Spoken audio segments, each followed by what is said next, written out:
Le syndicat de Rivière anime depuis 2013 un programme d'action pour la prévention des inondations sur le bassin versant du Calavon-Coulon. De nombreuses actions sont menées. Par exemple, l'entretien du cours d'eau qui est effectué selon un plan de gestion pluriannuel, c'est-à-dire que l'intégralité du cours d'eau est traitée sur plusieurs années. Cet entretien participe à la restauration des milieux aquatiques, mais également à la prévention des inondations. En complément de ces mesures dites collectives, le syndicat propose aux propriétaires de biens immobiliers de bénéficier d'une étude personnalisée sur leur bâti afin de connaître leur situation vis-à-vis du risque inondation. Toutes les personnes situées en zone inondable, que ce soit des propriétaires privés, des entreprises ou des bâtiments publics, peuvent bénéficier, si elles le souhaitent, gratuitement d'un diagnostic de réduction de la vulnérabilité. Et maintenant, allons sur le terrain pour voir comment se déroule un diagnostic.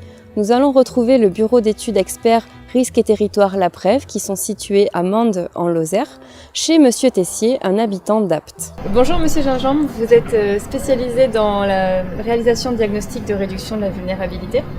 Est-ce que vous pourriez nous expliquer en quelques mots en quoi ça consiste ? Oui, bien sûr. Donc le principe, c'est d'évaluer l'impact d'une inondation sur le bâti. Donc impact humain, bien sûr, en premier lieu, mais aussi les impacts financiers.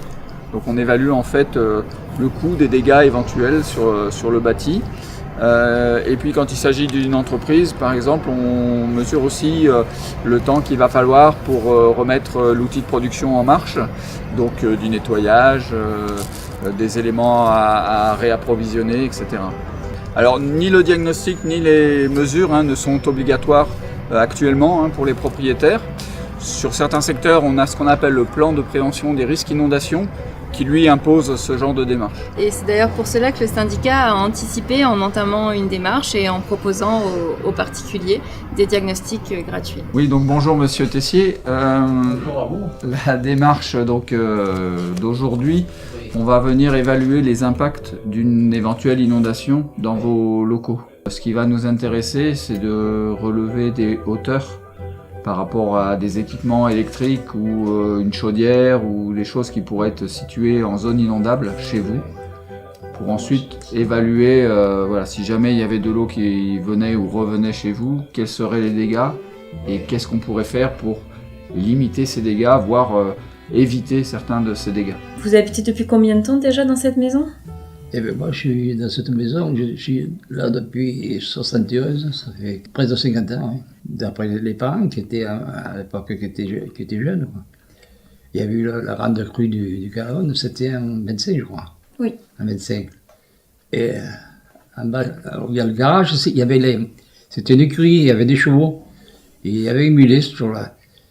Et quand l'eau est arrivée du Calavon, le mulet, il a mis les pattes sur les mangeoires, et il a eu de l'eau jusqu'ici, c'est-à-dire ça faisait à peu près 2 mètres. Hein. Enfin, dans la chasse, le Calavon il arrive vite, mais pas vite. Et le mulet était sauvé. Le mulet, il a pu encore. Et je crois qu'il n'y a pas eu de mort, je crois. Parce qu'on avait vu passer, alors, d'après les vieux, on voyait passer les cadavres de chevaux. Il y avait des écuries là, un peu, qui venaient de loin. Ah, c'est impressionnant l'eau. Hein. C'est impressionnant. Si vous aussi, vous êtes intéressé pour bénéficier d'un diagnostic de réduction de la vulnérabilité sur votre bâti ou simplement pour avoir de plus amples informations, rendez-vous sur notre site internet www.circc.fr. À bientôt!